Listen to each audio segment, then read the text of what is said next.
Well, family, you join me here. It's Sunday, May the 31st, and as we have been doing, we're looking through the book of Psalms. And today we find ourselves in Psalm 31.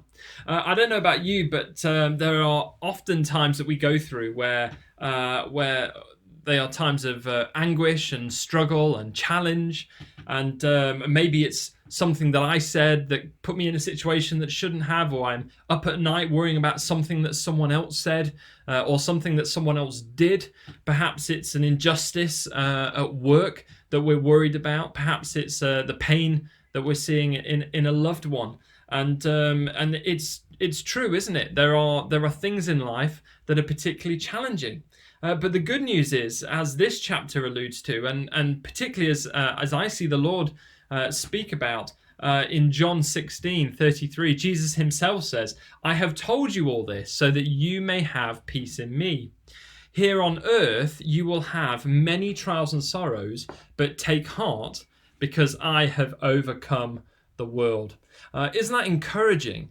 I mean, it's the Lord himself that says you will have trials and tribulations, but he says, "But I have overcome." And isn't that amazing that in this relationship that we have with God, we get to become overcomers because he first overcame.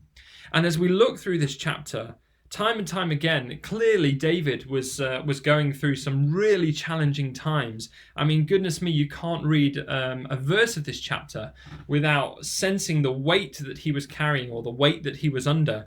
You know, he comes out, verse 9, "Have mercy on me, Lord, for I am in distress." Verse 10, "I am dying from grief. My years are shortened by sadness. I am scorned by all my enemies. I am ignored as if I were dead." I mean, that's pretty dramatic stuff. But here, later on, in verse 19, is when it gets exciting, because he says, "How great is the goodness that you, Lord, have stored up for those who fear you. You lavish it on those who come to you for protection, blessing them before the watching world."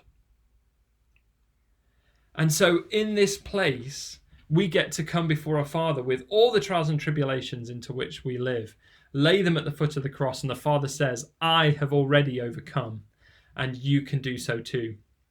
We are asked to simply trust.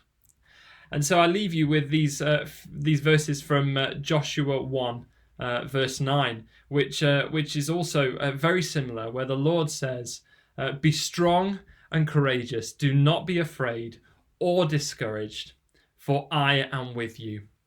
And so today, as you go about your day, I just ask that you remember that, you meditate on that there are trials and tribulations, but the Lord says, "Be strong and courageous, for I am with you. You are an overcomer."